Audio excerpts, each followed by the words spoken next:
Only joking. We're only joking. The mic is on. I hope. Can you hear me? Yeah.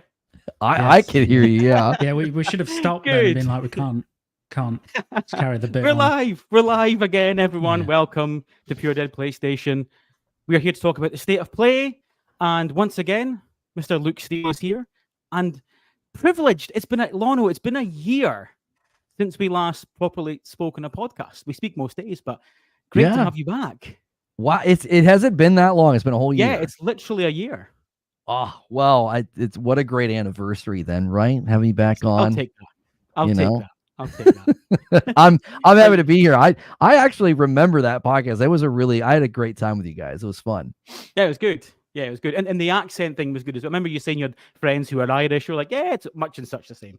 Yeah. Are you both well? It's Friday. Yeah. Exactly. Yeah. Yeah, it's the end of the week. Living the dream. Yeah. I guess. You can call it that. Kind of dream. Yeah, that's right. Yeah. Indeed.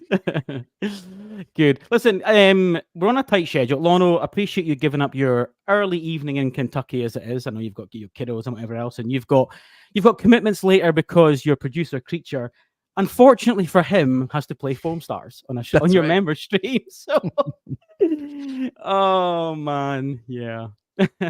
That'll be good. That'll be good. Yeah, it'll be good.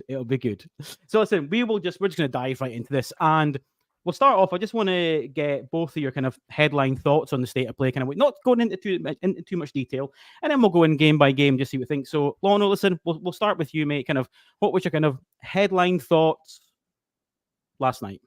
Yeah, I think for a state of play, I was satisfied. I think I gave it like a 7.5, like not a crazy high score, but also I don't think it deserved like a low score. I do think the fact that they did a showcase last year in May, and it sort of felt like the soft kickoff to Summer Game Fest. I do think people were a little confused because everyone was like showcase. And then we got into the middle of the week and it was obviously like, you're not going to announce a showcase a day before. So I kept telling people like, lower your expectations. And when I did that and entered thinking and expecting state of play, I thought it was good. I thought Astro kind of stole the show. And that's, I think, a welcome thing, especially from PlayStation. So I enjoyed it. One major criticism is we're hearing they already know when they're doing the showcase, which is in September, which is what a lot of us guessed. I think they should have said something to that effect, like, hey, we're looking forward to seeing you later this year in the showcase, so that people knew, oh, there's still a showcase coming. That's not what this was. Yeah. What about you, Luke? Yeah, I agree, Lono, on that. I think, the closer it got to the end of May and we'd heard all the rumblings about something happening in May, the more likely it became that it was going to be a state of play. And particularly as it got towards the end of this week, it was just obvious that they always do at least a week, 5-6 days for a showcase in terms of notice. So the minute state of play came on, I was kind of initially, a tad disappointed to hear that, because obviously you want the showcase. Everybody wants the showcase, but especially this time of year as well. Yeah, this time of year, but it calibrates your expectations pretty well, and it did mine. So I went into it not really expecting much, and I came out, like a 7 out of 10. Like, I enjoyed it. I totally agree. I thought Astro just completely, essentially redeemed some of the stuff that was prior to it, and kind of it sent me off a lot happier than I kind of was about halfway through. So it was solid. Yeah. I think for me, it's funny because we were chatting in our Discord last night, and I think if this was 3 years ago, I think I would have been a lot softer on it. But as time's gone on, and maybe it's an age thing, I'm actually appreciating a lot of live service games more. Obviously, Lono, me and you spoke in the past about my love for Diablo 4, but there's other games in there as well, and I now do appreciate the live service element. And I've been one of the staunch supporters of PlayStation's sort of foray into live service. I do appreciate how important those games are. So, because of things like Concord, and I was excited to see what they had to offer, more on that later, and Path of Exiles 2, I think I was hotter on it because of games like that. But I fully understand, like a lot of guys in our Discord that had no interest in live service games said it was a 5. I do understand that sentiment, but I was a little bit more positive because of those types of games that kind of excite me more, I would say. But I think like you both, and I think if you look at Twitter today, it's easy 24 hours later going, everyone loves Astro. Like I don't, I don't think I appreciated how much people love that game, and it definitely probably saved the day a little bit. So I think you're both right. Yeah. So, listen, let's get on to. I want to go into Concord, and Lon, I want to come to you first because you made your name in Destiny, and obviously Concord, Firewalk Studios, a lot of Destiny pedigree there. Now, I watched this clip last night and watched the gameplay, and immediately, I saw elements of Destiny, and then obviously, I watched the stream along with you. So yeah, I want to kind of get your thoughts, and then we're going to ping that over to Luke afterwards. Yeah, it's not surprising that people are seeing Destiny. The three of the people in the video that sort of introduced the game, they all left Bungie at the exact same time. So Josh Hamrick and Jerome and John Wisniewski. So all of those guys left at the exact same time. And I believe they were even sort of on a team together at Bungie. Like these guys kind of get along well. They've got similar visions for things. They actually did things with Destiny's PvP that weren't all that popular. And so they were a little bit more focused on like primary gunplay and kind of stripping things down. So it is interesting to see them land in a game that is very centered around good, crisp gunplay, but also lots of abilities. So combat's pretty bombastic. I definitely see sort of Overwatch, Destiny melded together. And the first thing I said after the trailer closed was, this is a huge risk. This is not a genre that I have confidence companies can step into and have success. I think it's very tough. Live service is already tough. And I think you're almost compounding the challenge by going into this genre in particular. And we also just recently heard that Bungie's Marathon changed directors from Chris Barrett to a guy from Riot. And he's changed the direction of that game to have what they described as a cast of heroes. So I'm looking at PlayStation saying, y'all are going to step on each other if this is what we're doing, especially with Marvel Rivals coming to PlayStation. The beta for Rivals arrives in the same month that the beta for Concord hits. And I'm just remembering the Overwatch beta was pretty much given some credit that it really hurt the game called Battleborn from Gearbox. So it's like, man, we could see another repeat of that. And we kind of debated that today. People didn't agree with me that there's enough similarities between Concord and Rivals. And I do think there is enough differences that they could stand apart. But I worry that gameplay there's nothing in it that looked all that different or unique. It just looked like great shooting and cool abilities. And there's so many games that do that now. I think it's going to be tough for this game to break out personally. Yeah. I see. I mean, look, obviously, I suppose that there's two kind of questions here. One, kind of what was your thoughts on it? But two, Lono, even last night and on Twitter today, and he said it there, he's called it a risk. Is that something that you agree with? Do you see that sentiment as well? Yeah, 100%. I think in this day and age, doing a 5v5, I mean, arena shooter with heroes effectively, and charging a premium price for it up front is a big risk. If this was free to play and it had, normal monetization models, you'd think its prospects are a lot better, just in terms of out of the gate, picking up good sentiment and kind of snowballing through, Twitch and all that sort of stuff. And that's not to say I'm not interested in it, because the idea of a game, so I've put like between Overwatch 1 and Overwatch 2, like 1,100 hours into those games, and I'm a big fan. But the idea of like an FPS, an arena shooter with Overwatch-like characters and abilities, but that's even more focused on kind of moment-to-moment gunplay, like this is. I mean, it looks very Destiny-esque in terms of how that works. That's very appealing to me, and I'll definitely be playing it, but I do worry about it a lot, because I think that the biggest kind of sentiment I had coming out of it when the whole presentation of it was over was kind of like, is that it? As in, like, I was expecting some bigger hook for the game rather than just, this is a 5v5 arena shooter with heroes. Sorry, were you also expecting, like a lot of us, PvE? Not necessarily, but I thought there'd just be something something else. You know, maybe I thought it'd be a bit like Gambit or something like that, like some Gambit element to it, like in Destiny. But I don't know. I just, knowing the pedigree of that studio in terms of the personnel, and knowing we've heard that Sony are really high on this, right? Like they're really into the project, and they're very confident with it. And you kind of hear that and you go, well, this must be something really special then. And you look at it and it looks good, it looks great, but it doesn't scream like, man, like you could see why Sony are so high on this at the moment, because it just looks like a big risk. And I'm sure when people get hands on, it will be positive sentiment, but it's really difficult to market that. How do you, like, you can't market gunplay and gun feel and how good the game feels to play. Like, you can't do that. You have to hook some other way. And I don't know. I mean, it's a big challenge. Especially when it's not a free-to-play game. It's very easy to market free-to-play. You download it, you play it for 3 hours. If you don't like it, you walk away.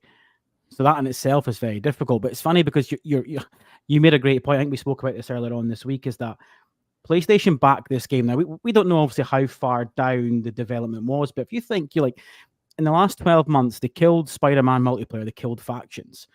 They clearly saw enough in this game to salvage it and market it and decide to put it to full production. Now, whether it was too far down the line, we'll never know. Maybe they couldn't kill it, but there's got to be some faith in the game that it still exists compared to, say, factions, which everybody wanted. But yeah, I've seen very little people today clamber for this, and you see that the YouTube, the negative downvotes are massive. I mean, even some of the comments we're getting already, I mean, there's a few people saying the CGI looked great, Fluffers and Couchy in the chats there, and they're right. The CGI clip I thought looked fantastic, and we all got everyone said it was Guardians of the Galaxy vibes, wasn't it? But is that it?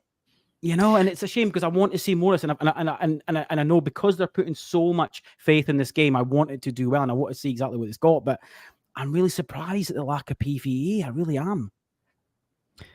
I also wonder if I remember when there was a live service interview, and I don't know if it was Herman Holst, it might have been him, who basically said, we're going to be hitting a wide variety of games. We're going to have games in different categories, genres, and target different communities.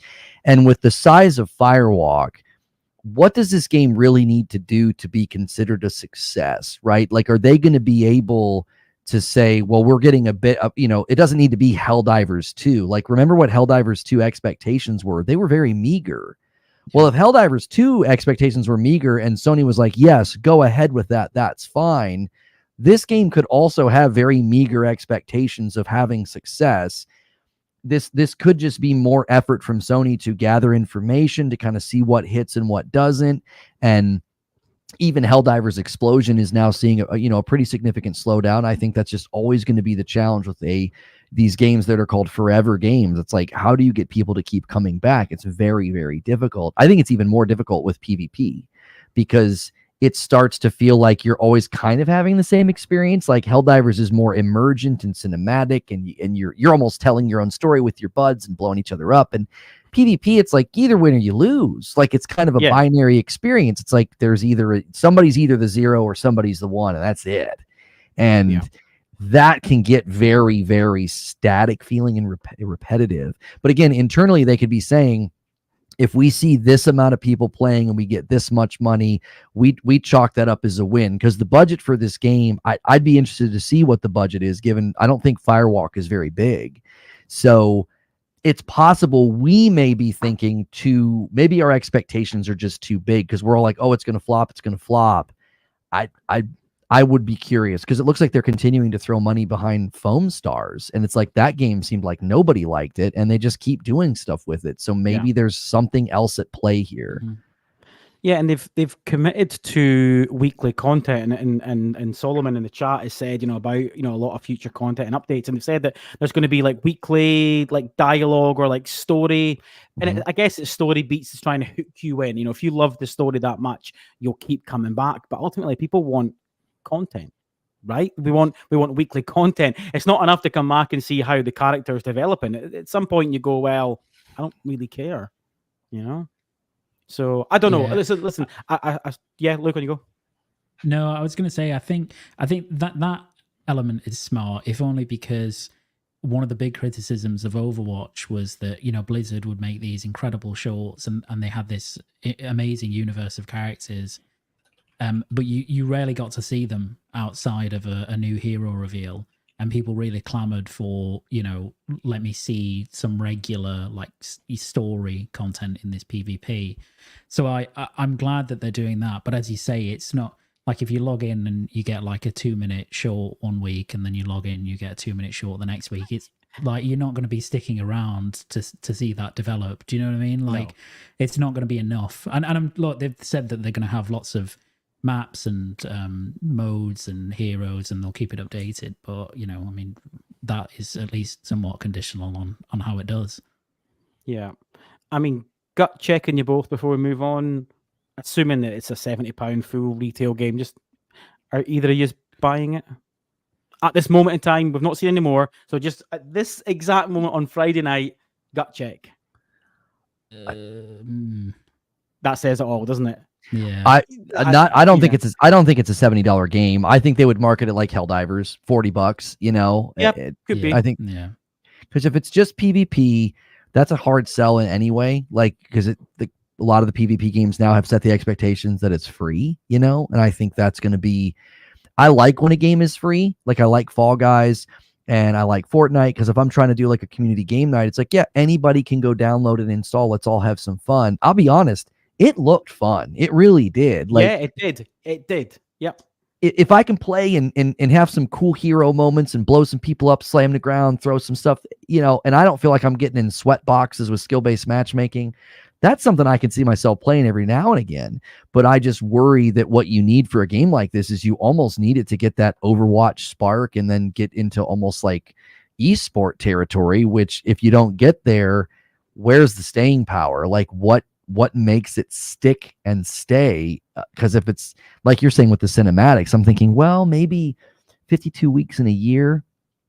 I don't know. Maybe once a month they introduce a new character. That's 12 characters. You know, how many total characters do they want to have? Like there's some things they could obviously do to spice things up, but I don't think they could charge full price for this. I definitely think it's going to have to be at about a $40 price point. And even that might be a hurdle too high because there's so many free games that you can play. Like I believe isn't Marvel Rivals free? Yes.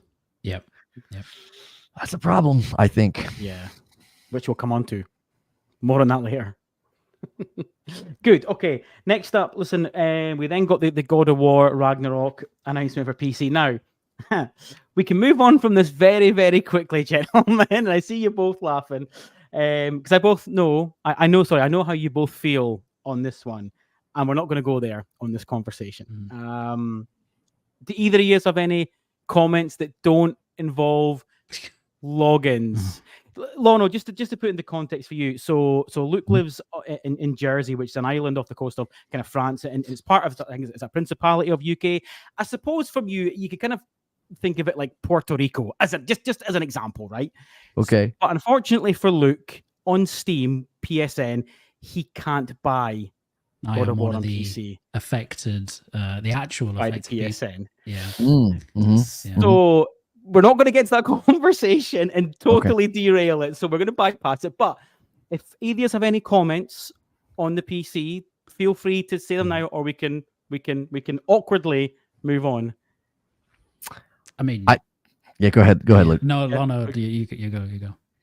I was going to say it looks phenomenal. I mean, all the features they're adding, ultra wide support, the DLSS, all of it. And it really reminded me how that game is an absolute masterpiece. Like you forget, you know, you have a great experience and you move on because it's like, oh, I thought it was my game of the year that year, but I was okay with Elden Ring winning because I thought it was also a very good game. And the thing that it reminded me of is we so quickly sort of sometimes almost let the infection of the headcanon of like, oh, these are just movie games. I think it can almost diminish our memory of the game. So I'm seeing these sequences and these scenes and these characters like, this game is just such a phenomenal game. What a fantastic thing they built. So I'm excited for the PC guys to get their hands on it because 2018 held the record before Tsushima. So, you know, this thing could go way up again. We don't want to get into the login. That might hurt it a little bit because Tsushima didn't require it for single player. That might have helped Tsushima, but Tsushima still dealt with the region blocking. So I don't know. We'll see if it can break some of those records, because 2018 held the record before Tsushima. Yeah. And Luke, you were going to say? Yeah, no, it looked great. I expect it'll be. It's not Nixus. I think it's Jetpack, isn't it? Who are doing this one, which is interesting. Okay. But I mean, the footage looked good. It's a phenomenal game, and actually, yeah, seeing it again reminded me, as Lono said, how good it is, and made me want to go and play it again. Actually, and I'll probably have to play it on PlayStation 5. Exactly the same. Exactly the same. Yeah. It looks like it's Jetpack and Santa Monica, and that's the same pairing for the last game to come to PC. So the same pairing for 2018. So I got scared. I was like, wait, who is it? Yeah. It's the same company. And 2018 was a good port as well. So I don't think there's any real concern about this one. Yeah. Good. And that ultra wide screen. Oh my god. Yeah. You're making me more angry when you say stuff like that. Unfortunately. Moving on. Very swiftly. We're going to move on to Dynasty Warriors. Now again, listen, I remember playing Dynasty Warriors 2 and 3, I think, back on the PS2, it must have been. And to be fair, I really enjoyed them back in the day. I saw a lot of negative discourse on this today. I think that the sentiment was, is this a game that fits in today? Do you know what? There's a marketplace for this type of game, this epic hack and slash type game. I don't know if either of you thought anything positive or negative on it. I put this, I had good, bad, and surprising, and I put this game and Infinity Nikki right after bad. I just said, I'm kind of neutral. I know this is a game that doesn't appeal to me. That doesn't make it bad. Like, I just think, Infinity Nikki is kind of like the waifu game kind of thing. And then Dynasty Warriors, I love the way that it looks, but then they start fighting and I'm like, I'm just not interested in fighting 50 people at once. It just doesn't look fun. But I think there are people that love these games. So I try to remain neutral, and I'm like, I don't think it's a bad thing or a bad game. It's not appealing to me at all, 50 try. I think it's like 1,000, isn't it? It's 1 versus 1,000 normally. So yeah, it's a lot. Yeah, it's a lot. Luke, did you ever play any of the older ones? I did. I played a couple. Like, I can't even remember which ones now, but way back, a couple of generations ago, I did. And yeah, they're like fine. But I mean I agree with Lono. It's just like it didn't look bad. I thought it's cool to see that many enemies on screen. I'm sure for some people, they will really enjoy it and get a lot of hours out of it. But if I was playing it, I probably wouldn't stick around for too long. But cool announcement. It's been a while, I think, since we've had one as well. So it was overdue. 2016, I think it was, give or take. Yeah. So yeah. Listen, it's obviously a popular series. It's on its 9th or 10th title. So yeah, must be popular. Doing something right. Yeah. Lono, you mentioned Infinity Nikki. Funnily enough, I'm bypassing that straight away. Unless Luke, you happen to be a fan, I've got nothing in which case I might have to rethink your regular guesting on this podcast. I think it had a cat, didn't it? Wasn't there a cat? There was a cat in there, wasn't there? Yeah. She was like holding on to the back of the cat. She was like really little. I was like, what is this game? This is a trip. Yeah, it was we were not the target audience for that game. So no. There's very little for yourself, Luke. Well, yeah. Day one. Yeah, good. I'm glad we can move on. I mean, the commentary on our Discord around that game was wow. So yeah. Oh, there's Kirk saying I thought it looked cool. I mean, that just says it all, doesn't it? Do you know what I mean? Yeah. Nice, Kirk. Nice. Just killing it right there, buddy. Love it. We then got Ballad of Antara, which I really liked the look of. It's free to play, which worries me a little bit. Yeah. But it's an ARPG, single player, co-op as well. I actually thought this looked okay, but again, I don't. You look at Twitter, and to be fair, I try not judge one side of Twitter. I try and look at some people that I follow most of, and there was a lot more negativity around this. I mean, I don't know. Luke, I mean, did you take anything from this? I actually thought it looked really good. Yeah, I actually saw the opposite. So I saw a lot of people quite high on this, particularly people who maybe weren't. I follow the wrong people then. Yeah. Just a bunch of cynics. Yeah, but like it looked pretty cool. It's really interesting that it's free to play.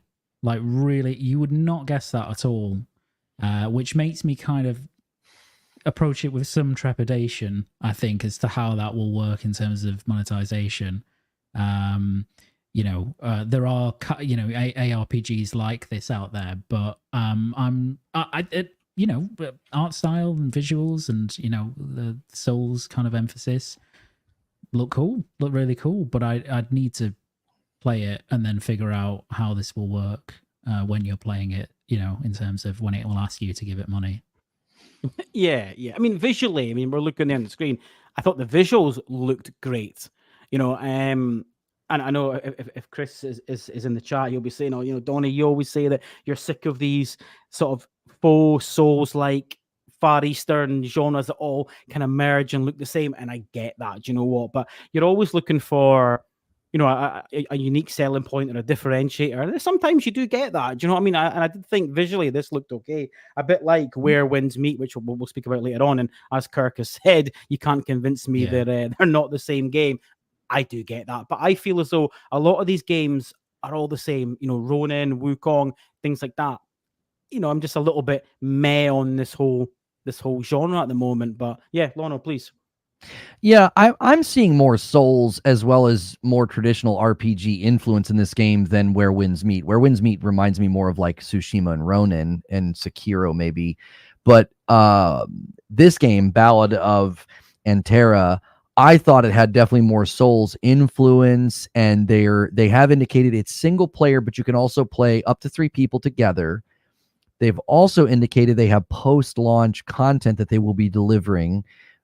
Emissaries, areas, story, and more, they said.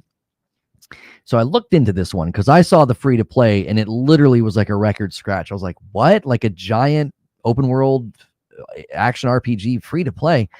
And the developer is only known for one other game, and it's called Pascal's Wager, which is so bad that it's like a meme in my community from when I played it. And also, the developer is located in Shanghai, China. And that immediately makes me say, oh, wait, hang on. Sort of the Chinese gaming culture is a lot more accepting of really bad microtransactions. And that doesn't mean that a Chinese developer is automatically going to do that. But it just immediately made me say, oh, we really want to keep an eye on this one. This could turn into one of those games where it's got, Genshin stuff or micros that really hurt the experience. If you can just play through the game and not spend any money and just have a great time, I actually think the combat and the fights look awesome. And the fact you can play it with other people. Ronin really disappointed me that you couldn't do co-op all of the time. Like, I really love the idea of playing through like these open world games with this really melee focused combat. And I want to kind of just do that and just run through like co-op with my wife or something. And Ronin really restricted it, which was fun, but it was also kind of a bummer. So I want to keep an eye on this one, but also just to be on guard for this is one of those ones that could quickly turn sour with the micros. Yes. Yeah, I suppose anything free to play, you automatically go to the negative, don't you? That's our instinct, because you automatically think pay to win. Which is a shame, because as we'll come on to with PoE2, that's not always the case. And I always say this when it comes to cosmetics, like if you want to spend $30 looking like a walking dildo, then you go ahead. You know what I mean? That's absolutely fine. Cosmetics are cosmetics, each to their own there. When it comes to pay to win, that's when I've always kind of drawn the line. Anything XP boosting or whatever, I just think it's just predatory. So yeah, this will be an interesting one, but I think it's one that I want to keep my eye on. Certainly, I've not thrown down any kind of real negativity towards it, other than the fact that I do feel as though there's a lot of these games at the moment, but I do think this has a little bit of a spark to it. There's a lot of good games coming out of China at the moment. So yeah, like you said, Lono, I think one to watch for sure. And we then got a couple of VR titles. VR2 is not quite forgotten yet, unless you happen to be Astro Bot. More on that later. We got Behemoth and Aliens Rogue Invasion. Now, I don't have VR2. I know obviously, Lono, you've played a lot of VR. You've got the Pico The Pico, the MetaQuest 3, Pico. and the VR2, yeah. And the VR2, and obviously Luke, you have as well. And listen, a lot of guys in our Discord have got the VR2. I've had them on here talking about the VR2 experience, and they absolutely love it. And this was something, Jamie, who's in the chat just now, he was certainly hot on both of these games, especially the Aliens one. I'm too much of a shite bag to play the Aliens VR2. It's not happening. I'm sorry. That is not happening. If I had a VR2, I would not be playing that game, man. Yeah. But listen, you guys, obviously with VR experience, just before I let you start, I thought Behemoth, looked really good because we've seen it before. There was a trailer about a year-ish or maybe even 18 months ago, and I immediately got like Skyrim VR vibes from it. I thought the grand in the scale, I think it's very difficult to judge that game watching it on a screen. I think Behemoth, when you have that headset on and you can see the scale, you go, wow, this is actually really impressive. So it's a game I actually really want to try, so I might have to borrow Jamie's VR2 because he lives quite close to me. So yeah, either one of you can jump in. I thought Behemoth looked the best of the two, like graphically, performance-wise. We didn't see much of the Aliens game. It looked a little janky. Like I wasn't quite sure what was going on with the animations. I think the premise of a scary Aliens game is enough for me. It's like we'll do a jump scare night where we did one just this last Friday where my wife could mess with me because when you got the headset on, it's like you can't see, so it's like you can have somebody messing with you in the room. So that was fun, and I think that to me is where Aliens is going to just kind of fall, just like a fun one-off. But Behemoth kind of reminded me of Wrath of Asgard 2 on the MetaQuest 3, which has got really good VR melee combat. It's got a lot of fun things you can do. You can throw your axe and then like yank your hand back and it comes back to you. That's really fun. And then blocking and slashing, but also scope, like really big areas.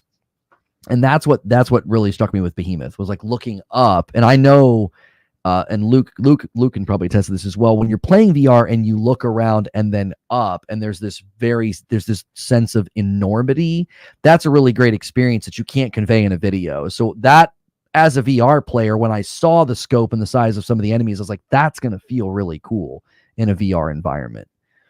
Yeah, completely agree. Behemoth was surprising because I thought it kind of opened up and I thought, oh, this doesn't look great. And then kind of as the trailer went on, it became more and more impressive. So that was really cool. Alien, I'm a huge fan of that franchise anyway. Yeah. And people... the original two, The Three's pretty good. Three's all right. What? In fact, actually... No, we're not going to go into that. We're not getting into this. We're not getting. But no, I'm sorry. No. Maybe don't I'm try too and big sell of a it to me, fan. Luke. Maybe the problem is I'm too big of a fan, so I'm clouded. But anyway, Could be. But people have been and myself included, asking for Alien Isolation in VR, and this is that basically. This is that game, I don't know how much I'm actually going to be able to take of it. I'm really generally very good with horror games, but the minute you put one into VR, it becomes very, very difficult to divorce yourself from, it not being reality effectively. So, but I'm really looking forward to it. But as Lono said, the only thing about it was they showed maybe I don't know, 4 clips of gameplay of a couple of seconds each in that trailer, and every single one was dipping frames. Every single one looked like it wasn't running very well, and that could just be early build stuff, and it's fine at launch. But I think it's UE5, and the idea of UE5, you need high frame rates, you're in VR, but it's UE5. I don't know how that project's going to actually turn out in the end. But if they can get it running consistently, and that on consoles, especially on PSVR 2, that could be really cool. Really cool. Yeah. It's funny because Lono, you're right. They didn't really show much, and obviously, Luke, you said they showed about 5 frames of gameplay. Yeah. But I think, when it comes to horror games, especially in VR, I don't think you need to show that much. It's a bit like, you think about the old horror movies in the 80s. You didn't actually see much killing, did you? It was all in your your interpretation of what was happening. The scene always cut away, didn't it, as the knife went in? I think it's a bit like that. I think Aliens in VR, you need a short clip and you go, like, immediately, you're like, either I'm all over that, or like me, I'm going, I ain't touching that. There's just no way. So it's probably a marketing thing as well. But yeah, it'll be interesting. Aliens has got a tempered past with console, so we shall see. But listen, it was good to get more titles for VR2, because we all know obviously there is struggles there. So, but I thought both should hopefully be good, but excited to see the outcome of them both. Next up, listen, I'm going to be the one to say it, and I feel, Lono, you might push back on this. Kirk's in the chat; he's going to push back on this. But Marvel's Rivals, like, what the fuck am I watching here? Like, this looks awful. I'm going to be the one to say it. Okay. This is a mobile game on a console. And I'm being generous at that. This looks truly awful. Like, maybe I'm looking at it wrong. Maybe I'm seeing something that you guys aren't. Push back on me if you want to, but like, what am I seeing here? I see Overwatch. Like, I can't not see Overwatch, and I think that's why I keep telling people I think this game has a shot. And I say that as somebody who, I have no interest in this game whatsoever. I probably won't play more than 5 minutes ever, if that. Maybe I'll play an hour with the community one night or something just for fun, but I have no interest in this game.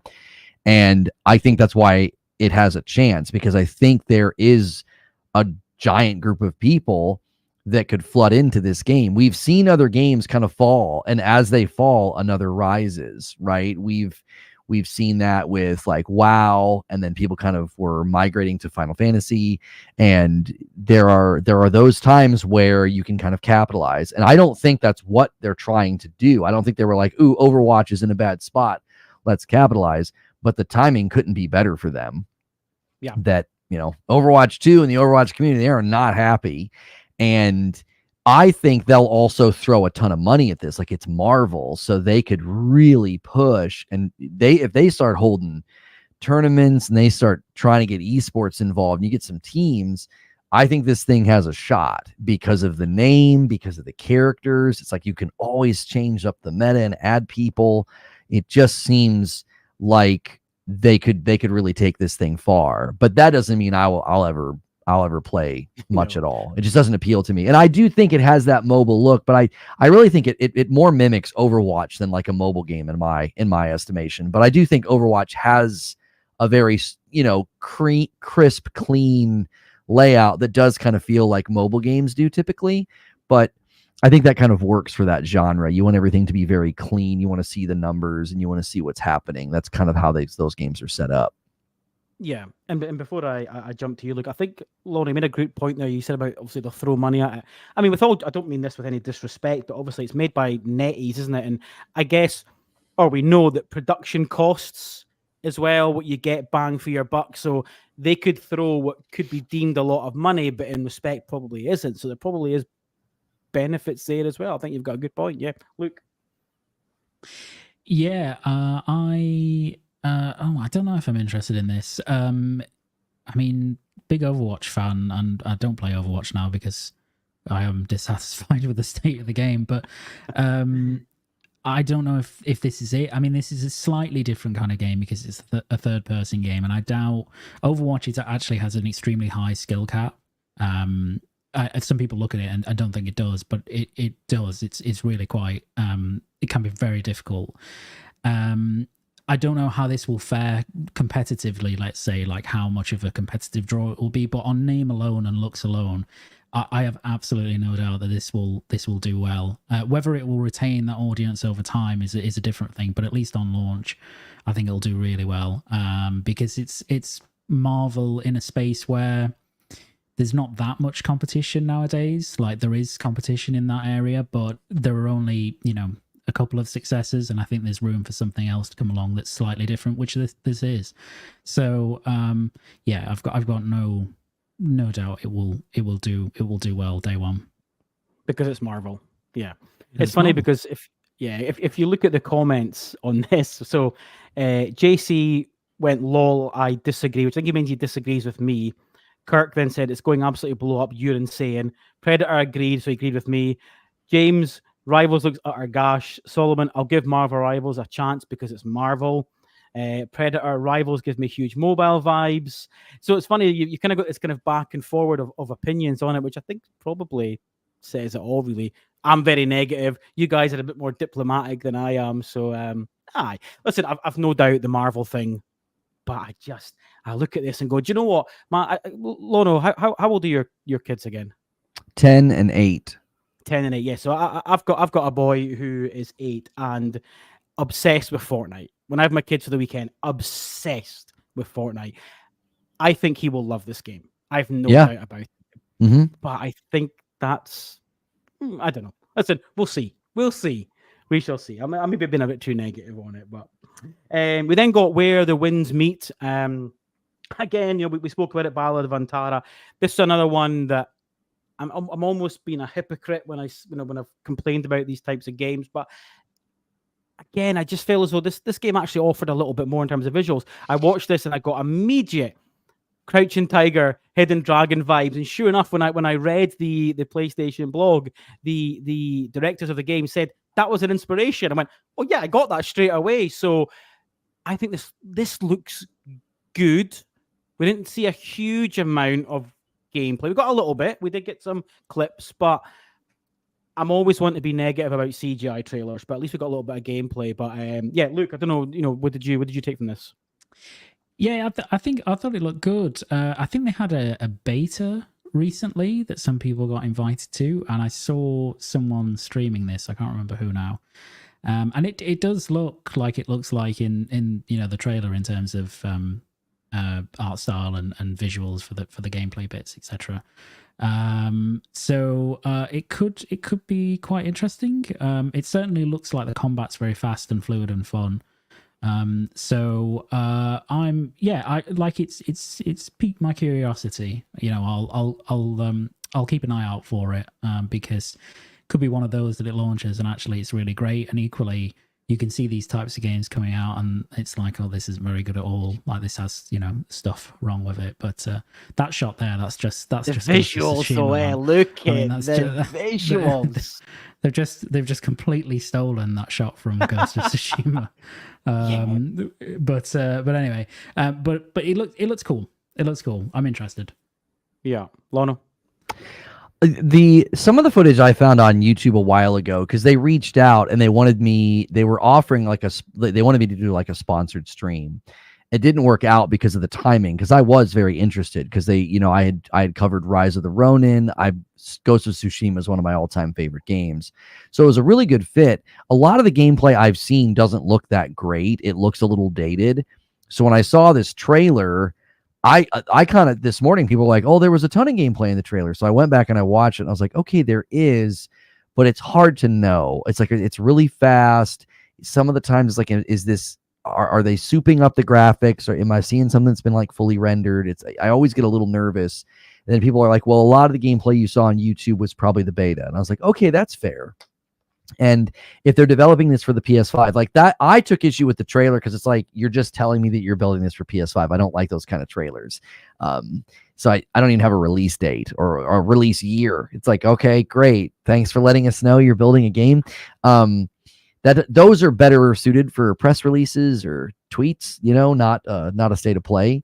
So I liked it. I thought, though, when I rewatched it today, I was like, okay, this combat's actually kind of nice. It kind of was like a combination of some of the harder fights in Sekiro, but it feels like maybe it's a little bit more approachable. Like Ronin was far more approachable than Sekiro, Tsushima being the most approachable of the bunch, but you can really up the difficulty in Tsushima, which I've never done, so I don't know what it feels like. So I like it. I like the idea. I think it's a good fit for PlayStation, but I'm always going to kind of hold off when I can't get a consistent feel for gameplay in all the different places I'm finding it. That's always it's like, okay, is it because you guys are being, transparent and letting us see early builds, or is it because this trailer is, a lot, if the trailer is a lot of smoke and mirrors, then, that would be the concern. Yeah. I mean, to be fair, I was actually, be interesting to know if they've got any more early access footage, because I think this is a game that you probably need to try. Like you said, if you had access to it, you might have felt differently. But I just hope it offers something a bit different, because I keep coming back to this, that the similarities, and you always want something a little bit different. And again, similar to Antara, there's a visual aspect there that I do believe kind of sets it up a little bit. So it's another one that I'm intrigued by. I'm not being negative on in any way. We just need to see a little bit more. A little bit too much CGI. But what dates do we have for it? Do we get a date? No, we didn't. Not that I noted anyway. Yeah, it just said wish list, because they said we're building this for the PS5. Wish listed. Yeah, so it could be a year, it could be 2 years. Yeah, so it's one, actually. If I look at my notes, it's actually one of the few games that didn't give a date. So yeah, okay, interesting.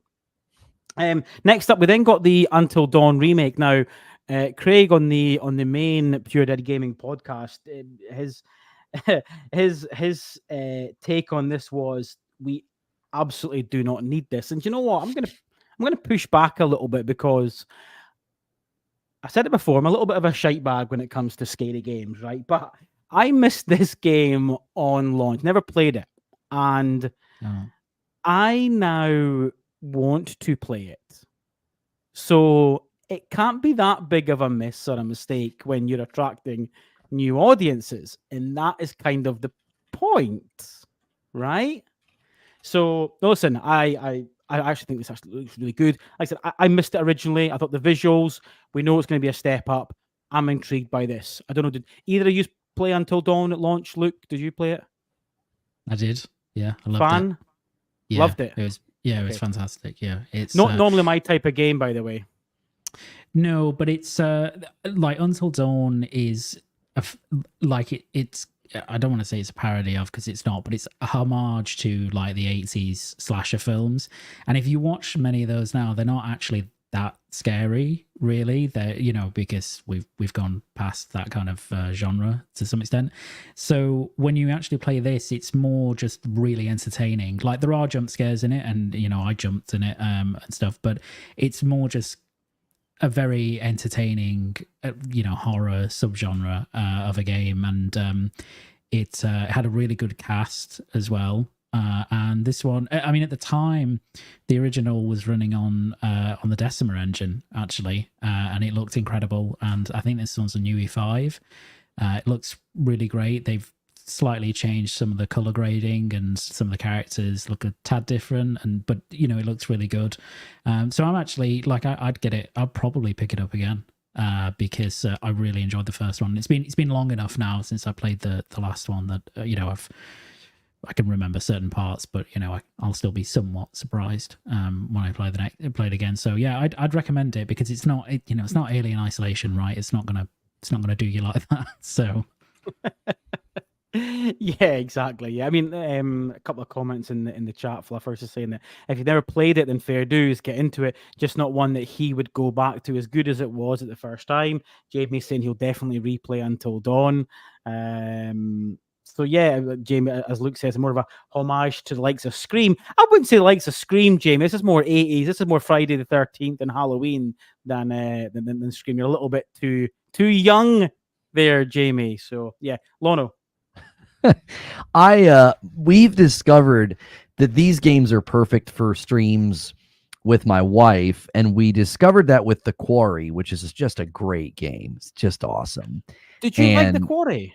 I really did. Yeah. Oh, okay. And it's a famous moment on our channel where at the end my wife got everybody killed, because we were taking turns controlling, and it was her turn to control, and all of a sudden it was time to actually do some of the action sequences of like trying to shoot and stuff. She got everybody killed. So we've always thought it'd be fun to go back and replay and see if we get more people to survive. Now, since then, we've played House of Ashes. Actually, I don't think we finished House of Ashes, but we played Little Hope. We played Devil in Me.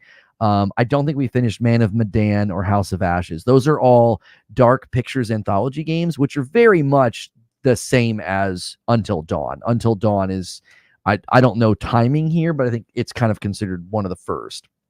and it's almost like in many people's minds, they treat it almost like a cult classic. So people are like, you have to play it. And I really liked it. It's got Rami Malek in it. It's got Hayden Panettiere in it. And so I think this, I get why people might say, why are we doing this? Why are we making this? Like, I think I get that. But I think it's fine if it's not like whoever made this, like, what could have been building something else. Like, whatever team was assigned to remaking this was probably not some big, huge development team that could have been making some AAA, God of War level game. So I don't think we're like being denied something better. I think stuff like this is fine. And, and I also think I want to see more games like this. I love games like this. They're fun. It's really fun to play co-op because you're taking turns controlling different characters and debating over decisions. I really like games like this. So this one, I don't know if we'll do a replay of it. I think we had a fine time with Until Dawn. I still think we need to go back and see if we can't get through the quarry without everybody dying. Given the fact that Madam killed everyone, I think you need to replay it again and just do exactly the same and see if the same outcome happens, because that's hilarious. Yeah. Yeah, I think this will do quite well. I do as because well. I think the original was actually it was a bit out of time in terms of when it released, because it actually released before you had the massive blow up of like streamers using horror games as a really great way to interact, like attract people to watch that type of content.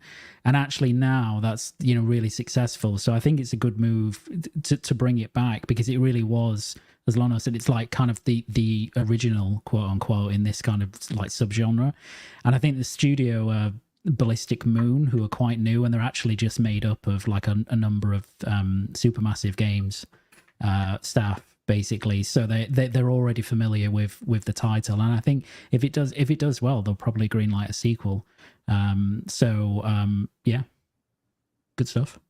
Yeah, good. Yeah, I'm saying, like I said, I completely disagree with you, mate. So yeah, I'm excited for this, to be fair, and I will actually pick it up. So we then got PoE 2, Path of Exiles 2, which, as I said at the top, I'm really excited for now. Lono, me and you have kind of gone back and forward over the last year about my love for Diablo 4, my 350 hours of Diablo 4, which to be fair became a bit of love-hate. Granted, roundabout season. Get help, Donnie.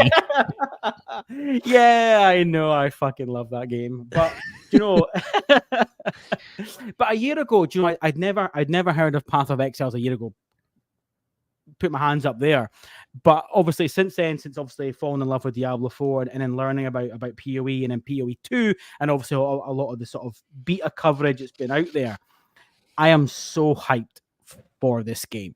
Like, if you're someone like me that loves Diablo 4 or even Diablo, this was almost, I mean, this game is for you. And I was arguing on our Discord last night that a lot of our members, I think, and maybe a lot of people don't realize how big this game potentially is. Like, it could be huge.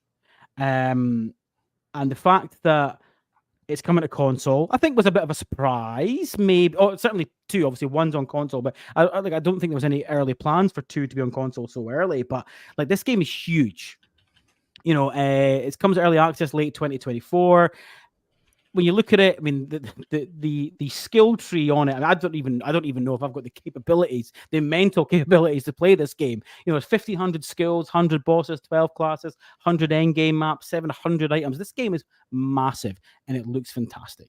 Like, this is probably, whether it makes 2024, they're saying late 2024, whether it does make this year, I don't know. The fact that it's coming early access to PlayStation, which is highly unusual. Hello, Pal World. This is exciting for me. This was hands down my most exciting moment, minus Astro Bot. So yeah, either use PoE, excited for it, or what do you know? What's your thoughts of this coming to console, or in general? By the way, not just console, but in general. Either one of you can take that. By the way, sorry. No, it's interesting. It's coming to consoles. I didn't expect that so early. An announcement of that so early. Anyway. I didn't play lots of the first one. I played like 20 to 30 hours, like a year after it launched or something like that. But it was very good. And this one looks really, really good. I know the first game just has an incredible amount of content. They're really rigid and kind of set to updating it very regularly. So, and it's very much an ARPG built for like hardcore fans of ARPGs. You know, it seems silly to say Diablo by comparison is a bit more casual, but that's kind of how it is. Oh, but it is, isn't it? Yeah. Yeah, it's kind of a different level of complexity, but it's very successful, and like there's an audience there on console for ARPGs, and there aren't many ARPGs, so you know, they'll be happy to try and go and cannibalize some of Diablo's success. But yeah, it looks really, really good. I was really impressed by the trailer last night. Yeah, and before Lono, you jump in, PoE 1 on PlayStation. Granted, it's PlayStation rankings, which obviously maybe can be a little bit inflated, whatever. But I think it's got like a 4.3 stars with 30,000 ratings on the system, which is like 30,000 is a great sample size, regardless. So that is a strong result, no matter, because that is your user base. So there's clearly a strong market for it on console. So yeah, Lono, please.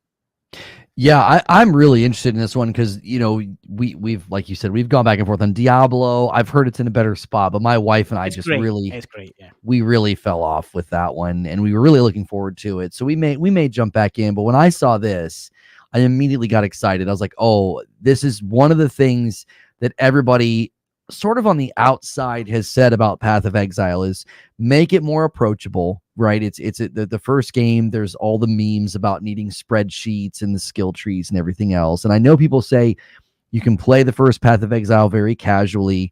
This one, they're very much, from everything I've heard from people that love Path of Exile, they've said the second game, they're making a concerted effort to make it more approachable.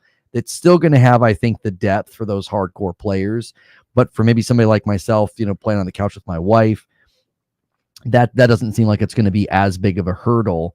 I love the fact that in the trailer, they included couch co-op, cross-play, and cross-progression.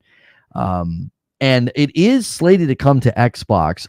On the Xbox store, I don't see that listed as a capability. I was a little concerned, like, are they going to be able to do couch co-op? That was a problem for Baldur's Gate. But I'm imagining Diablo 4 pulled it off, so this game will likely be able to pull off split screen or local co-op, I should say. That, I think, is a huge win for a game like this.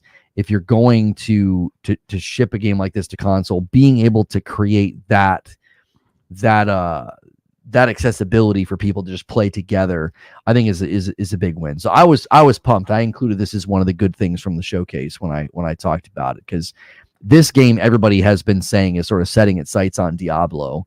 And I saw a clip where Asmongold said that, you know, a lot of people probably just made up their minds about Diablo and they won't go back. And sadly, he's probably right that it's really tough to get people to come back once you lose them. And that's where something like Path of Exile 2 could probably capitalize.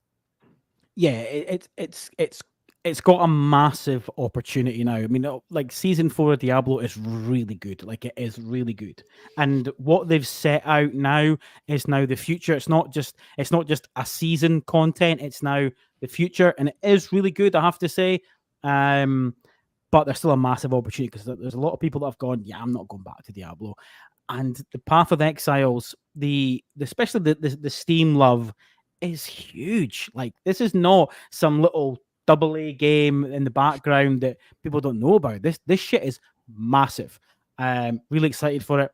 Like I said, it's free to play as well, which I think benefits people hugely.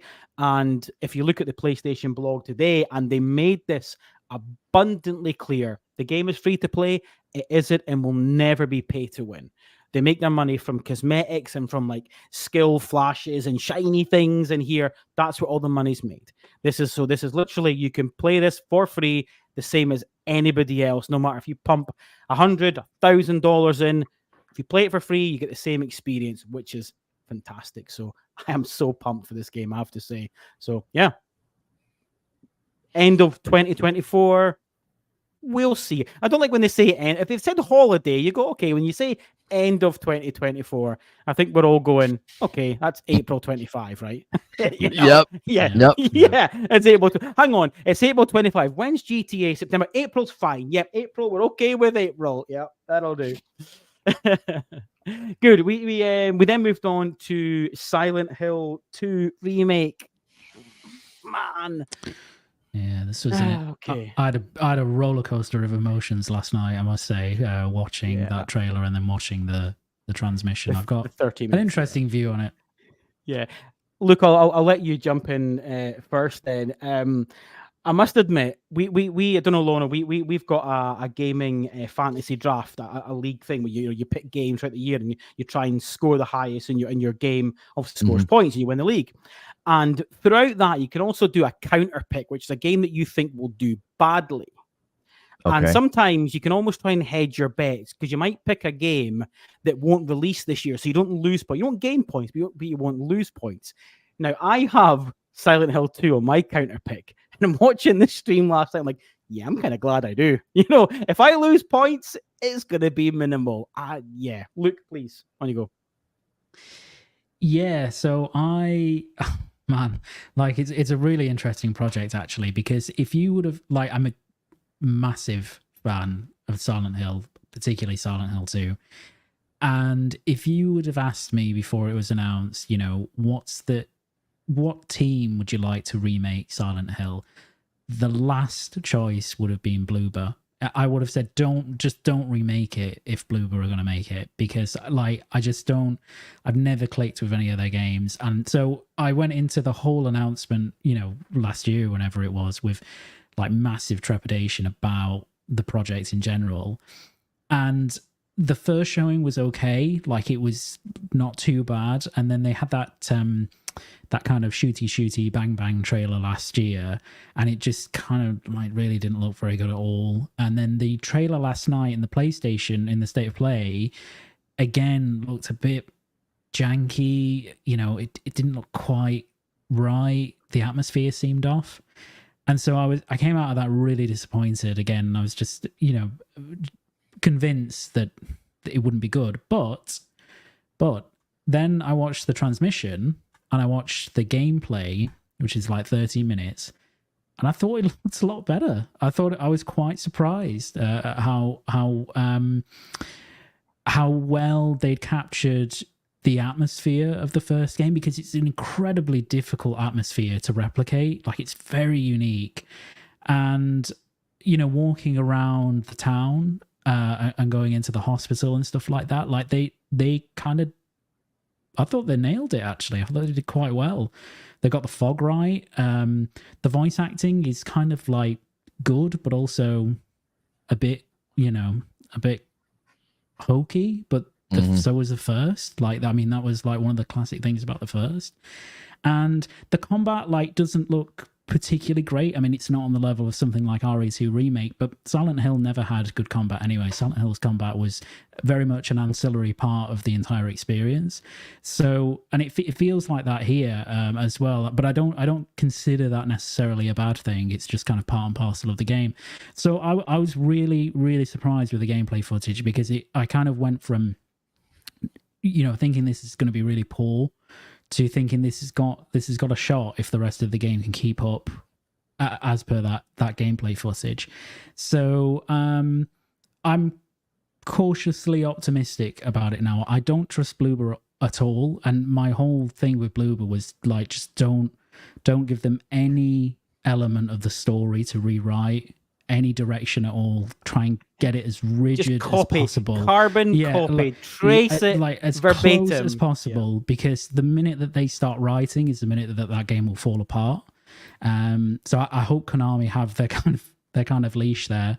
And look, I mean, like, design wise, it looked good. Again, they've got Masahiro Ito, who's the original artist, creature artist for Silent Hill 2. They've got Yamaoka, who's a composer. You know, it had great music, the gameplay as well last night, which is to be expected. So they've got like the legacy there, and so hopefully they land it. But I came away more impressed by the end of the night than from when that State of Play trailer played. Yeah, Yeah, so before you jump in, Lauren, to be fair, I mean, some of the comments, Chris in the Discord, he's saying, lads, if you looked at the gameplay video, it looked way better there.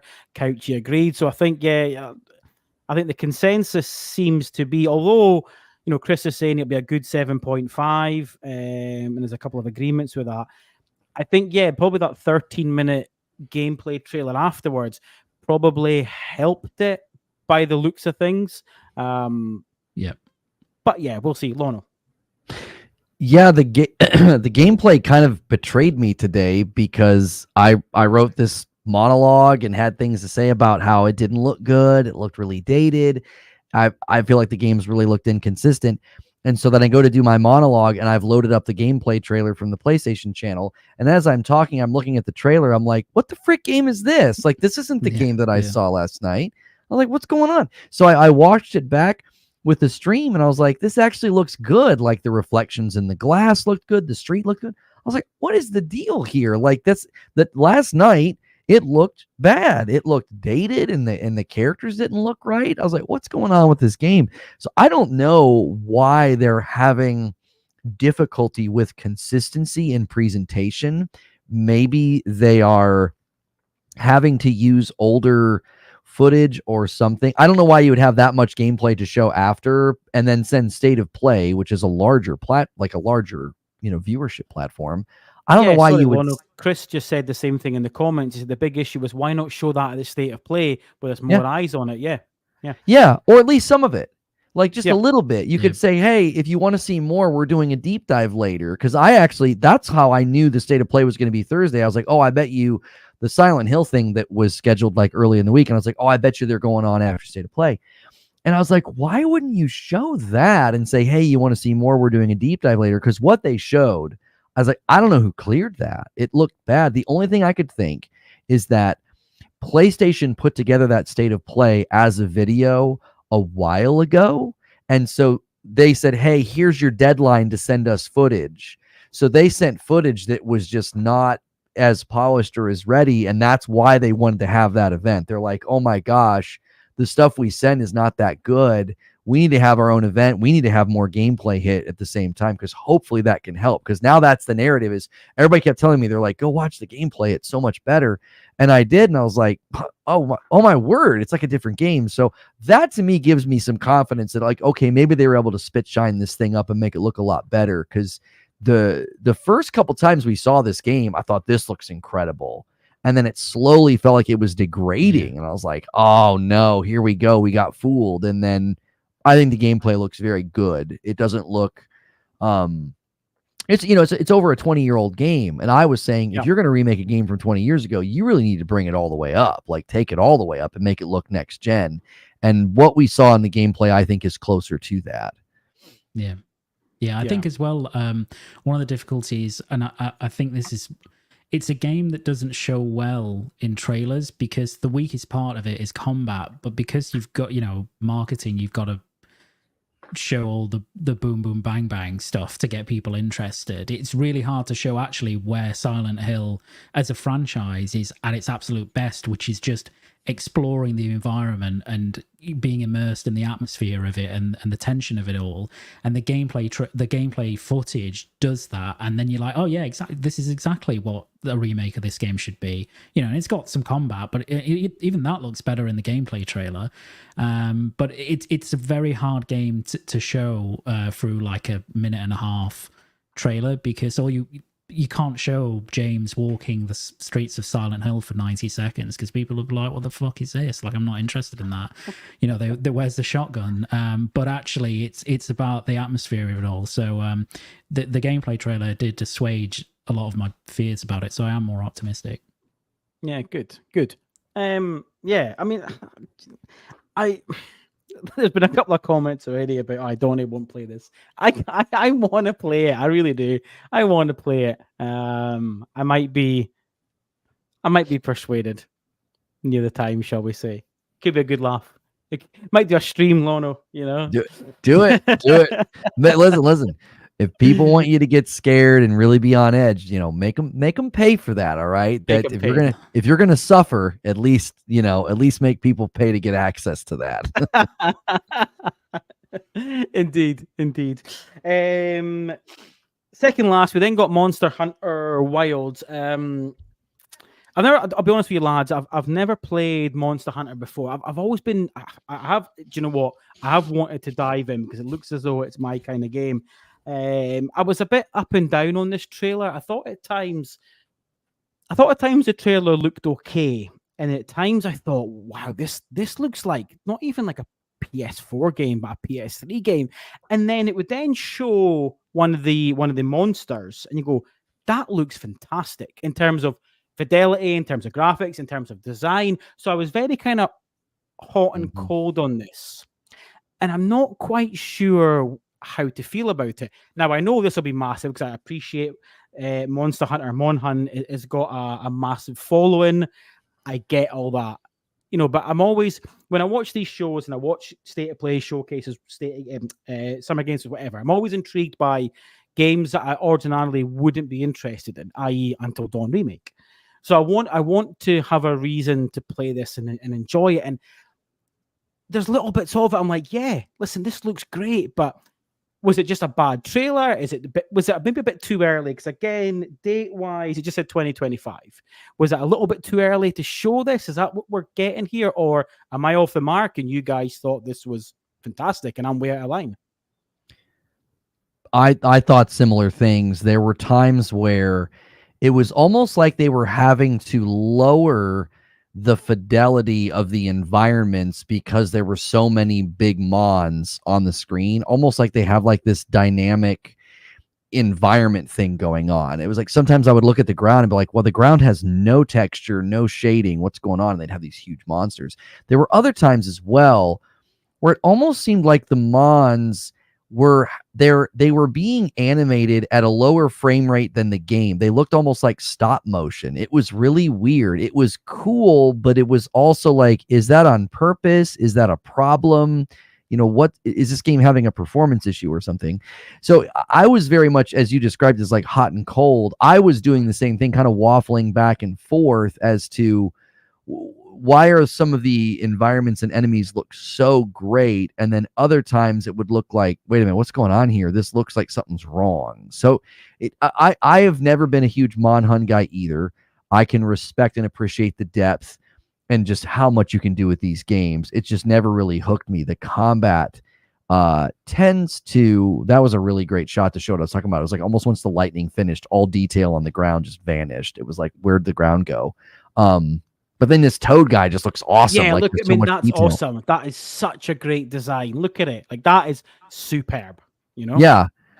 And I think maybe that's why we're maybe too tuned into certain things. Monster Hunter fans are probably focused on the monsters and the combat. They're not going to sit here and say, what's going on with the graphics. This is one of the areas where I felt like the enemies, there's some almost like stop motion effects going on. And it seems less now. So it might have been something with the premiere. But I had people in my chat saying, is that stop motion? It didn't seem to look right at times. And there's so many things that could be happening on YouTube or the video when they rendered it. There's a lot of things that could lead to that. It's hard to know. Yeah. Luke? I thought it looked great.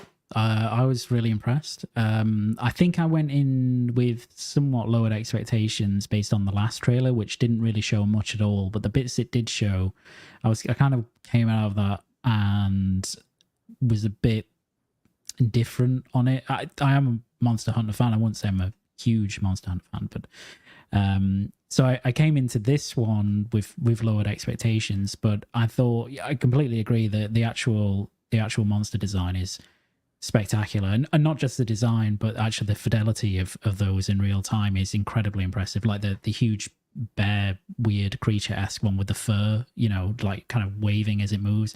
It's really impressive stuff, and it reminded me actually of in terms of look, maybe slightly different, but something like Dragon's Dogma 2, which can look spectacular at times, and then at other times it doesn't look as good. It just depends on where you are. But I rewatched it to get today, that trailer in higher fidelity, and I thought it looked really, really impressive.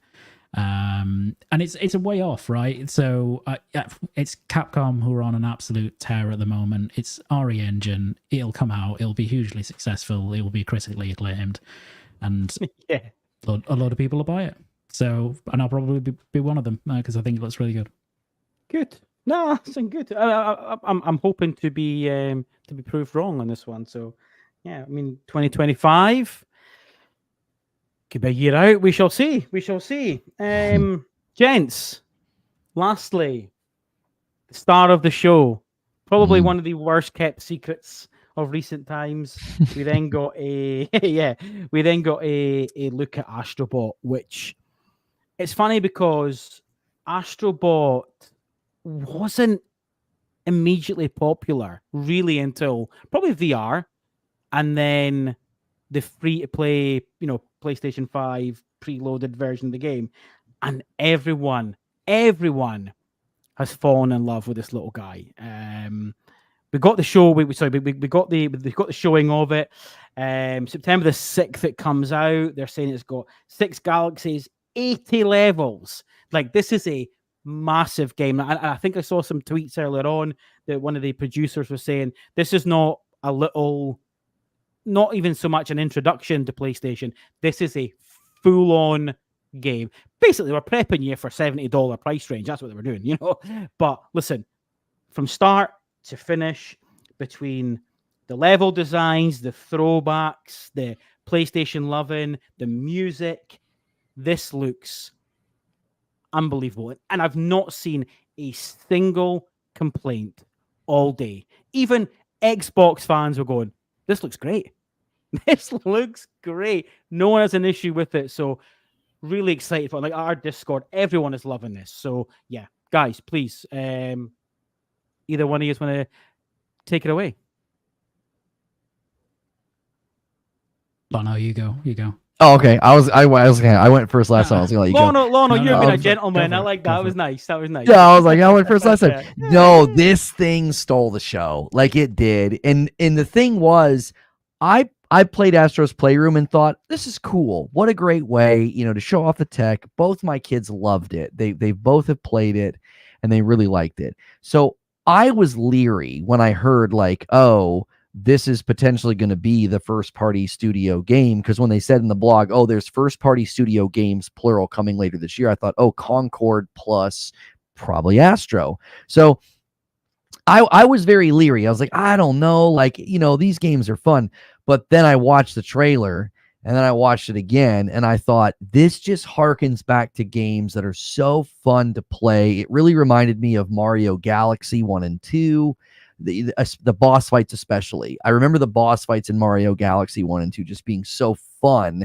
And then it also had elements that reminded me a little bit of Adventures of Sackboy. And it just really, to me, strikes at what people keep saying is, well, we need to go back to the classics like, Jack and Daxter, and let's get into the old school, just fun video games. And so I think that's why complaining about this would just, there were some people kind of mocking it, like, oh, that's your big reveal. Astro. And it's like, I mean, this is being described by many people now as like, well, this is PlayStation's Mario now. Like, this is a banger. It's got 80 levels, 15 new abilities. There's so much here. So that was the one question that came up today. People were like, well, what about price? What about price? And I was like, I honestly think it's going to land in the 50 to 60. I think charging 70 for this might be a little strange, from people's perspectives, especially considering, you're looking at Astro's Playroom to this. But to me, it is a full game from how they're describing it. Full-fledged game. I do think it landing in September is very convenient. I think they're going to do this showcase in September. This is where they're announcing that PS5 Pro. And I think this game comes bundled with every Pro. I think this is now like, as Playroom was sort of like, oh, it comes with every PlayStation 5. I think this is the game they want people to put their hands on the minute they boot up a PS5 Pro. If they're a brand new player, I think this thing's come bundled. So I think the people who own standard PlayStation 5s, to me, if that's how they're going to treat this game, I see them kind of selling it for the 50 or 60. I don't know if they're going to put that $70 price tag on this. But PlayStation's got a lot of ego with the pricing. I mean, they'll charge 70 for, their remakes and their remasters. They charge that top dollar price. And I got to be honest, I feel like this game kind of deserves it from everything we've seen, but we'll have to wait and see what the reception of that price point would be and what PlayStation thinks. But this thing, I showed it to my kids, and they were already like claiming like who was going to get to play first when it came out. Like they loved it. Yeah. No, I mean, I would be shocked if it's not 70, I must admit, but I do see arguments why it might be 50, 60. But this is modern day PlayStation we're talking about, so I do see it being 70. And given the scope, what we're seeing here, the visuals, the amount of levels, I think 70 is fine for what you get with video games nowadays. I personally have no issue with that. And to be fair, Jaggy Snake in the comments, local Scottish guy, he agrees with you that he's asking, sorry, do you think it will be a launch game with PS5 Pro? There's been a couple of people throwing back at that, saying, well, the Pro won't launch in September. So the answer to that is no. So yeah, a little bit of conflicting opinions on that one there. Whether, well, I suppose they probably couldn't, they couldn't charge for it and then also offer it for free with the PS5 Pro, could they? So yeah. Not sure if I agree with their Lono on that one, if it's going to be included. It seems too big to be included. And by the way, on the screen, that's not the PS5 Pro. That's the fucking PS5 without the plates on. Come on, people. Yeah. That ain't what the hell are we talking about here?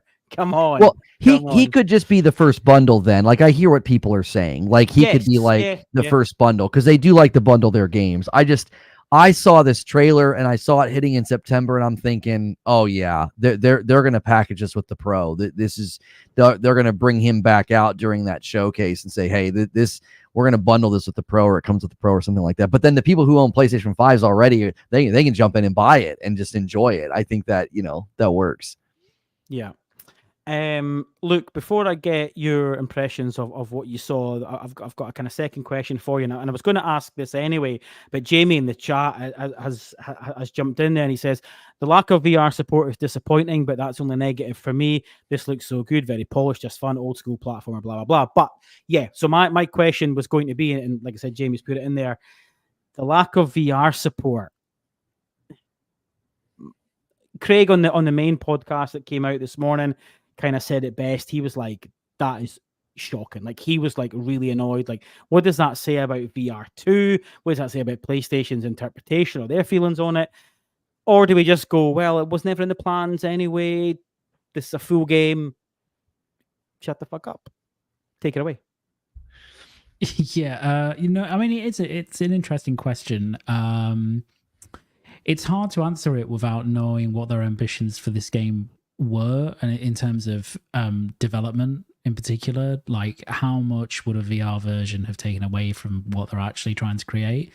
Because really what they're actually trying to create, and like this is the impression I got immediately from this trailer, and it's very rare that anything comes close to this, but was like a Mario Odyssey. That's the impression that I got. And if you're trying to create that, the scope of that game in terms of invention and mechanics and everything that's going on in the different worlds is actually huge. Like that's a huge endeavor. And if you can't, how do you make all of that work from different perspectives in VR? I just don't know how that would happen. So I think that probably the decision to go not in VR was made at a very early stage once they'd scoped out what this was actually going to be. And to be honest, even as I get what that says about Sony's approach to VR, but we all know at this point what Sony's approach to VR is, that they don't like it particularly much. I mean, they like it enough to put a product out there, but I don't think from a first party perspective, I don't think they're too interested at the moment in like really pushing content for it. And that's just something that people have to accept. And it's annoying, but there we go. But I think what they want is for this to be a big sales success. And I don't think it has to sell like millions and millions of copies, because it's not Last of Us Part 3, right? But it's not $300 million, yeah. Yeah, it's not something like that. But I think they wanted to give it the best chance of doing well. And I think by scoping it up like this and making it, a dedicated pancake game effectively, they might have a better chance of achieving that. So I just thought that I said, and I was only half joking when I said this, I said to someone last night, I was like, that's game of the year. Like that is like for me that What's a could bold very take? well be, That's like, a bold take. like, but it could. I was like, if that doesn't get like a 90 plus Metacritic, I would be quite surprised. I would genuinely be quite surprised based on the trailer alone, because there aren't many 3D platformers out there, and you have behemoths like Odyssey, for example. And those games are really special because when you nail 3D platformers, they can be incredible experiences, and they can be extremely memorable. And I think that this could be one of those games. I genuinely do, because if you just go and play, Astro's Playroom, you play the pack in, even from that experience, you can tell how good these developers are. And that was a short game, effectively meant to demonstrate the capabilities of the PlayStation 5 and the DualSense. That was all it was. But it was still, to this day, one of the best experiences that you'll have on PlayStation 5. So a game much bigger than that in scope, much more inventive, much more varied, with the amazing music that they have in that game and the great art direction and the performance level. It could be really special. It's easily my most anticipated game this year now. Easily. Yeah, I think the game of the year talk that I've seen some people throw out there, I don't think that's as shocking as some people might think. If you look back when like It Takes Two won, I think this type of game hits a tone across a broad spectrum. So that means that jury process that they do, there's a ton of outlets that are going to say, "Oh, that was the game. That was the best game this year." Because other than Final Fantasy VII Rebirth and maybe Helldivers 2, there's not a strong front runner right now. There really isn't. And this game is landing just in time. So I could see this game really surprising everybody and kind of coming out of nowhere. Because again, I think when you strike a tone of just great enjoyment and satisfaction across that broad spectrum, it's really easy for certain games to fall off with people, because if they're not really a Final Fantasy fan, or they didn't really like Helldivers because it was repetitive or live service or whatever, it's hard for a game like this to fall off with people. It's just fun, in that I think that's going to stick with people's memory. And I think that's why It Takes Two hit that tone with people. It was just such a great game. There were so many different game types in It Takes Two that really made it such a compelling and fun game. So, and I agree on the VR thing. Something I will say, adding VR later to GT7 or No Man's Sky has been received very well. So that could still happen here. I think it's great to stick to a core design philosophy, like either make a VR game or make a non-VR game. And then later, if you think it can work, throw it in. But I do think this game's probably going to hit a higher level of excellence by not having to consider, oh, would this work on VR, this fight, this boss, this whatever. So I actually do. I resonate with people being bummed by that, but you have to consider the VR audience is significantly smaller, and making this game appeal to everyone, I think, is going to be a huge win for them. And just another catapult of that recent report that's showing like the younger generations are playing on consoles more than everybody anticipated. My kids saw this trailer and geeked out, and they're 8 years old and 10 years old, and PlayStation's they're playing a smart game here. You get that generation in, and they start building their library, and you got them for life. Yeah, that actually, a bit off topic, but that report was actually really interesting, to be fair. So yeah, it kind of negated a lot of the Twitter commentary, shall we say? There's a lot of that going around. Around. There is. Yeah. Sadly. Yeah, there is. Yeah. Gentlemen, I mean, obviously, I mean, we've gone through it all. I mean, closing thoughts. I mean, I'll kind of start off. I mean, I said at the top of the show that I was pretty kind of mid on it anyway, because I took a lot more from the live service. The only thing I'll say from a negative perspective is that we got a state of play. This is, coming into June.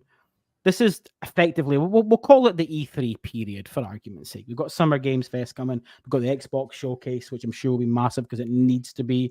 We've got Ubisoft coming that's going to show Outlaws. It's going to show more of Shadows. It's going to be big. I just feel this should have been a showcase.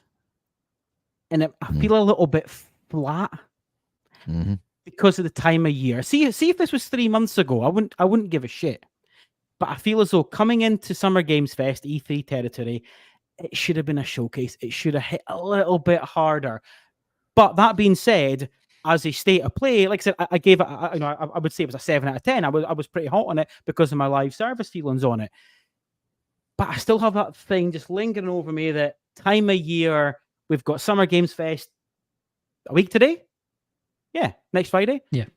I think it's going to be huge. Give Jeff his dues. I'm not his biggest fan, but he puts on a show. Yeah, so that's why I know it's a little bit negative. I just feel a little bit flat. I don't know, but yeah, guys, listen, closing thoughts before I let you go. Yeah, I mean, from my perspective, I would have liked it to have been a showcase, and I think don't forget that I would expect Sony will have something at Summer Games Fest anyway. Who knows what that'll be? Apart from Death Stranding 2, you mean? Because obviously, you know, Jeff and Kojima-san, you know. Look, if it's only Death Stranding 2, that's like Game of I'll Summer take Game it. Fest I'll take immediately. it. So, but yeah, Kojima's going to be there for like 45 minutes at least. But they will have something. So I don't think it's the end of what PlayStation have in this period. But I was thinking about this before they announced it as a state of play, and I was thinking about would it be a showcase? And this was like a week, 2 weeks ago, and I kind of landed on I was inching toward it being a state of play because I thought that, you know, if you look at the cadence of what Sony have got coming for the rest of this year, obviously they had some stuff in the first half, and they were heavily rumored to have Astro, and then Concord we knew they'd committed to 2024, but we know where their first party's at in terms of the big franchise games, right, and those big projects. And I just thought that they would save those because the optimal time to really demonstrate those is later in the year when you've got a PlayStation 5 coming, PlayStation 5 Pro. Because if you want to maximize the impact of showing those games, in terms of the kind of those scaling with being able to sell a new console, that's the time to do it as close as possible. So I just really thought that they were going to wait and get close to the PS5 Pro and then show, you know, Ghost of Tsushima 2 and go, look how amazing this looks and look how incredible this will look on a PlayStation 5 Pro. Go out and buy that piece of hardware, right? And it just seems like it's a better, from their perspective, not from our perspective, because we'd like it sooner, obviously, but yeah, a better time to reveal that stuff. So I get why they're doing it. But yeah, I mean, in terms of the show, going in with realistic expectations, there was some good stuff there, and like I said, I give it a 7. I enjoyed it, and actually, it's one of those where if you rewatch it, you tend to be a bit higher on it than you were in the moment, because I think in the moment sometimes to be the opposite. Oh, really? You tend to be lower, yeah. I get caught up in the moment, and then a day later I go, you're like, that was shit. Oh, yeah, actually, the realization kicks in. You know, it's like yeah. when you're younger and the whole one night stand thing, isn't it? You know, it really kicks in. You go, oh, shouldn't have done that. You know. Yeah. Well, yeah, different strokes. But literally. Yeah, it's different. But I mean, there's some really good stuff there, and like I say, the Astro stuff really gave it a huge boost at the end. Even though everybody knew that was coming, it just seeing it and seeing that vision, I thought was really special. So great. And Lono? Yeah, my thoughts on it is that with it not being a showcase, I was originally saying, you know, because people were like, oh, is the PS5 Pro going to be announced? And I said, no. I said, they're going to do that in September, because I went back and I looked at the pattern with the PlayStation 4 Pro, and that's what they did. They did this, and I was just now trying to research. I was trying to figure out, did they do a state of play or a showcase when they announced the PlayStation 4 Pro? And if my memory's incorrect on this, so be it. But in my original research, my memory is that they announced the PS4 Pro at a state of play, and then it released like a couple months later. So when they flipped it around this time, and now it's looking like we're going to get that PS5 Pro announcement at a showcase, I feel like they're going to be treating that as a bigger deal. There's going to be a bigger lineup of enhanced games. I feel like they've sandbagged some games. When we found out they delayed a handful of games out of last year for whatever reason. There were insiders that were like, we don't know what's going on. There were games that were ready to go. I feel like Ghost of Tsushima. Sorry, Lono, just to interrupt.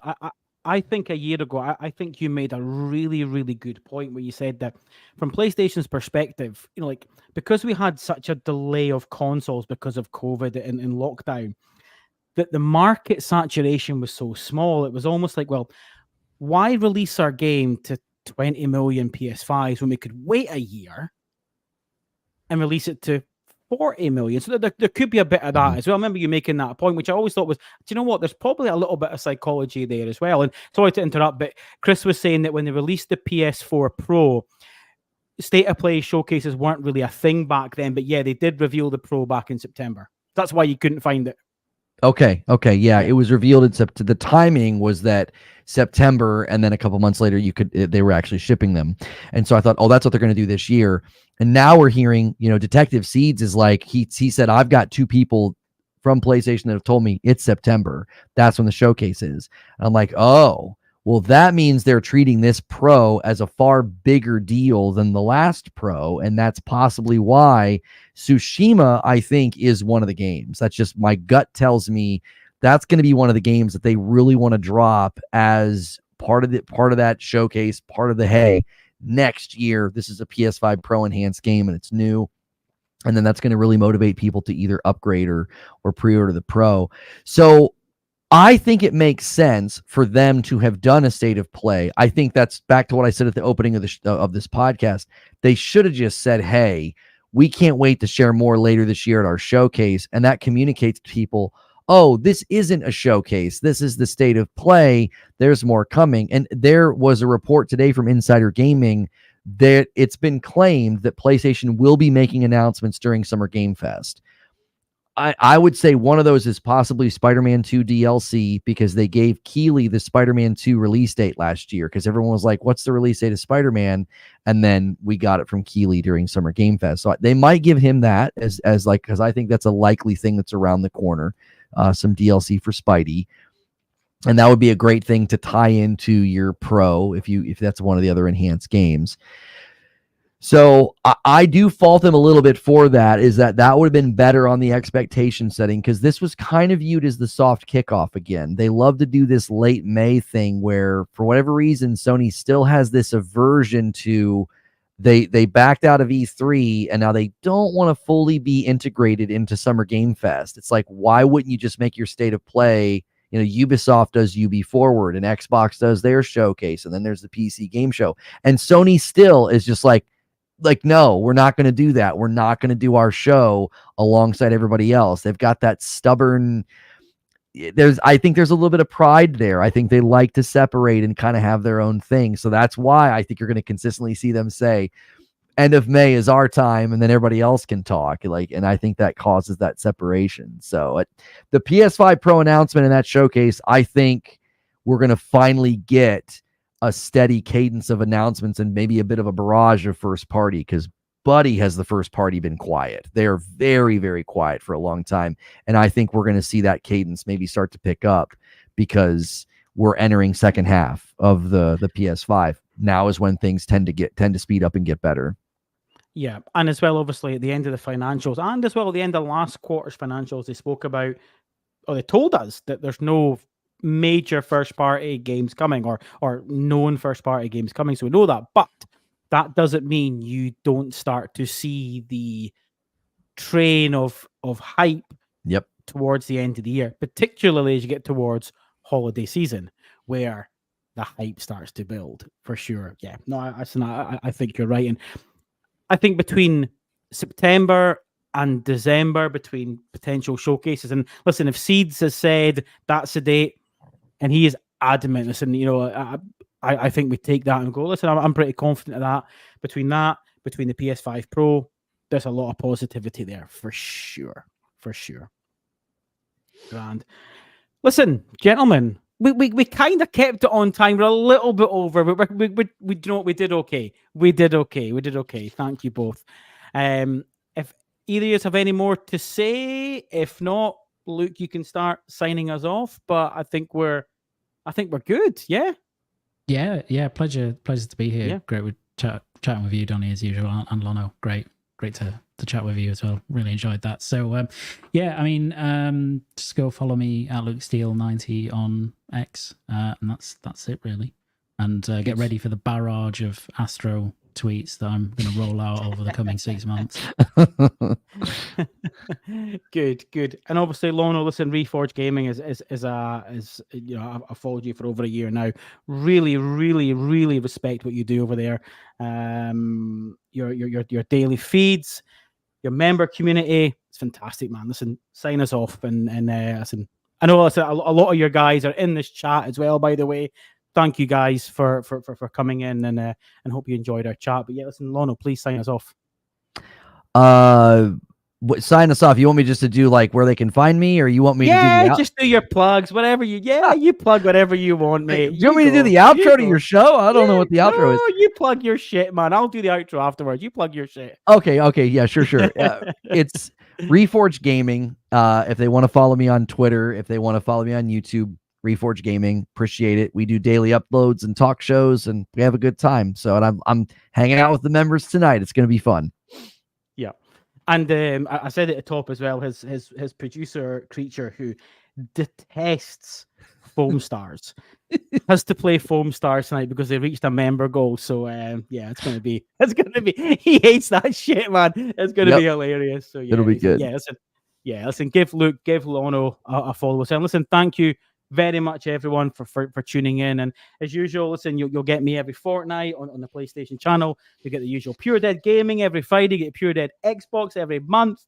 Summer Games Fest is coming. There's potential shows there. There's also State of Play 2 coming in a few weeks. Sorry, that's the Xbox Showcase.